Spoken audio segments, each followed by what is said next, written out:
Your quote says this: "I can't emphasize enough how paramount it is to prioritize your own recovery and healing. In other words, take care of yourselves. If you are not healthy yourself, helping a loved one is extremely difficult." And Amy mentioned this to me, and she says, well, I agree to that, but I can't monitor someone else's behavior all the time. I've got to take care of me. I've got to drop other stuff, and I've got to make sure that I am caring for myself. And then once I've done that sufficiently, I then have ample room to take care of other people. Yeah. Yep. So Amy, great, and that definitely resonates. And so what happens is, I believe that we sometimes overemphasize how much power we have over something, right? And so a lot of times people think I can overlove the person to stop drinking. I can overlove them to want to get better. And you can't do that. That's not the way the disease, how I conceptualize it, works.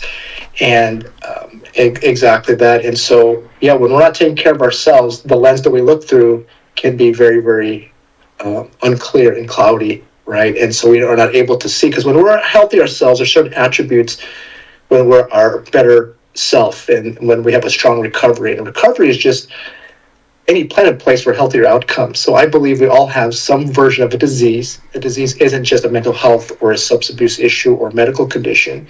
To me, I define disease as any entity in our life that's been chronic, meaning long-lasting, and causes impairment in our life. And so, yes, a medical disease can be hypertension, it could be Crohn's disease, it could be diabetes, right? Of course, mental health, it could be a substance use disorder, it could be depression, PTSD, and whatever, and anxiety. And so I believe, though, a disease can be any entity that causes impairment in things like selfishness, hedonism, which is the seeking of pleasure, materialism, racism. If those entities cause impairment in your life and it's something you try to manage, that is your version of a disease.